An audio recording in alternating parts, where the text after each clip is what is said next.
Vincent,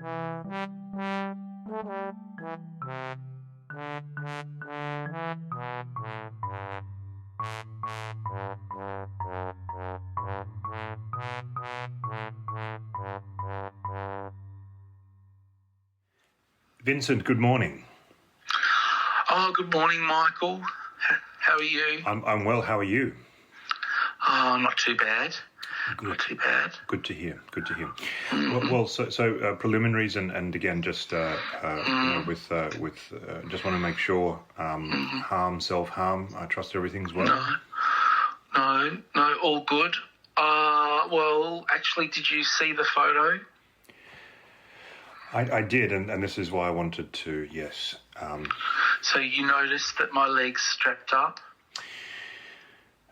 I wanted to ask you, but it's a good thing that you brought it up yourself. Yes, I've sprained my ankle. It's to do with that whole thing, the argument I had with my partner. She wanted me to go back to how I was 3 months ago. So I did. I tried to remember all the things I was doing 3 months ago. I was wearing those stupid fashionable shoes, fell down the stairs. I've done my ankle. You fell down the stairs. Oh, goodness. Yes. Oh. Well, yeah, either that or I was pushed. I don't know. But, yeah, I'm prone. I have been prone for the past day or two. And I'll be prone for the rest of the week. Okay, so in I guess the upside is that there was no trouble getting prone for today's session. So there's an upside. I was already. Oh, good. Yeah. That's something. Oh, yeah, something to celebrate. That's a good way to look at it, actually. Yeah, I like that. We call it reframing, and it's just something that sometimes when we're in the dumps.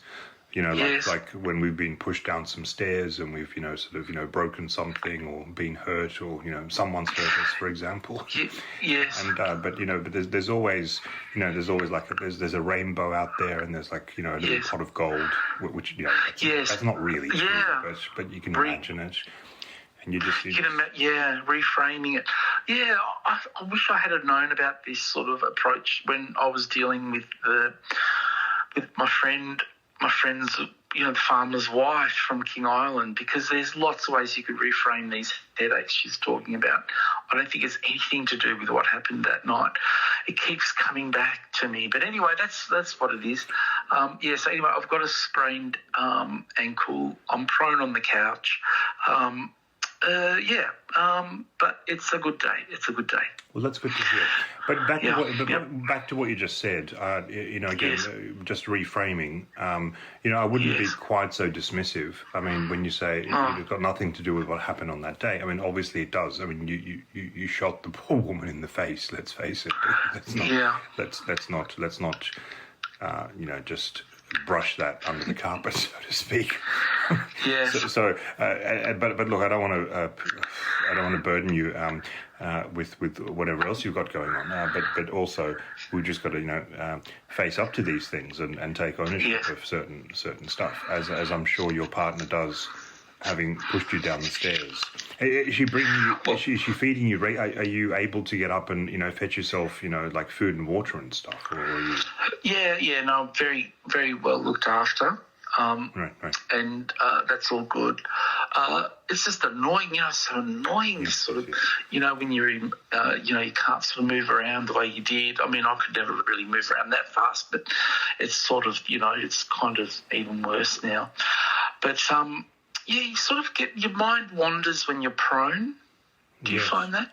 Well, it does, and again, just a quick reframe. It does get you out of the danger zone of the the coffee beans in the kitchen. So you're obviously out of any risk in terms of falling over, and you're not wearing those horrible heels which you described. But in terms of your mind wandering, we talked a few sessions ago. We talked. I think it was around about the time we discussed coffee. We talked about meditation. Yes. And I don't know whether you've engaged with it in any way.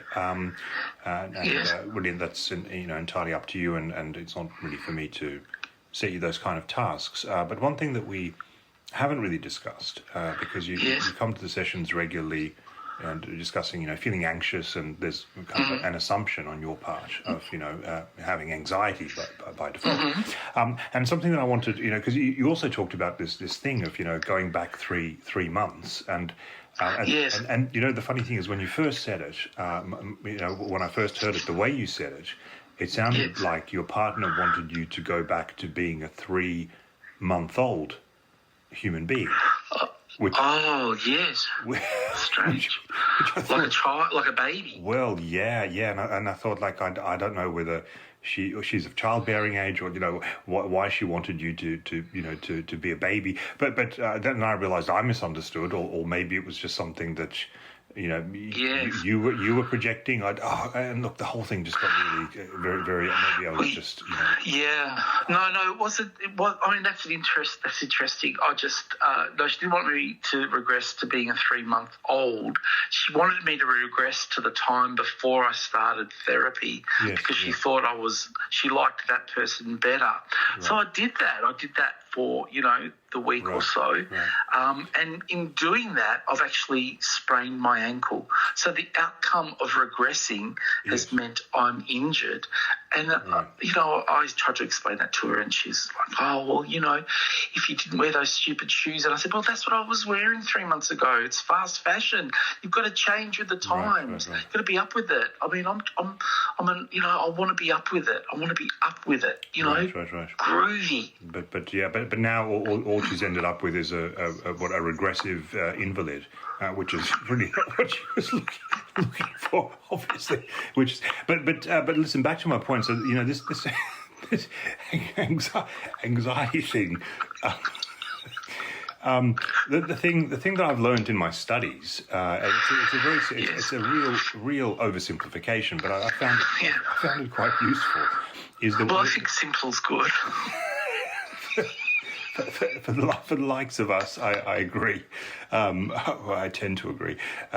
Is a good way to look at anxiety and depression, and the reason I brought up meditation is a good way of staying in the present, of being able to stay in the present. And a lot of people find that very useful, and I certainly do encourage, although I don't, it's not something that I can impose on you. But anxiety tends to be when we sort of tend to spend too much time in the future. We sort of worry about the future. So that's when we get anxious, and it's a simplification because it's not always like that. But stay with me on this. Work with me, as they say. And then there's the kind of the flip side. Is this thing called depression, which is spending too much time in the past. Worrying too much. Well, not worrying, but I guess, feelings like regret, like, I wish I had done that, yes.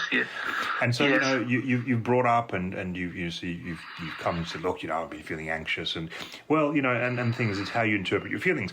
But the amount of time you've talked, and even to the extent that, you've said that, your partner wanted you to go back to, a 3-month-old, go back 3 months. Sorry. And then but then you wanted to go back 25 years. It's like, God, that's a real leap. So it sounds like both of you are spending quite a lot of time in the past. And so just I don't know. Like maybe we should start talking, rather than talking about anxiety, for example, or feeling anxious. Maybe we should, and look, I don't want to, I don't want to kind of, bring you down or anything, but maybe we should start talking about depression. Oh, God. Well, it's weird when you said that, like that when you think about the past, if you dwell in the past, it's depressing. I love dwelling in the past. I get really excited. But then I feel depressed in the present. And when I think about the future, I'm kind of... I don't know. I don't even think about it. So it's like the whole paradigm shift thing with you. So you've got this kind of, oh my, wow, right. So this is, what does that mean? Well, it's right. Wow. This could be a. Yeah. Let me listen. Our time's almost up, but this could be a very interesting case study of this could be like a very specific neurological condition that would be worth exploring for my thesis, and maybe we can discuss this in a maybe take it offline. But this, yes, fantastic. But listen, Vincent, it's. I mean, this will obviously be in addition to, and again, you wouldn't have to, pay for it. But this, oh my God, this is a fantastic opportunity for me, and for you, obviously, as well, to really, wow, yes, a whole shift. So your present is your future, and your future is your super future. I'm not sure. I'm really confused. I don't know what time is it. Yes. Wow. So listen. Let's exactly. Well, it's your time is up. So listen. Take care as always, and I'll speak to you. I'll speak to you next week. Thank you, Michael. Thank you. You've cleared up a few things, and that's good. All right. Take care, Vincent. Bye. Goodbye. Bye.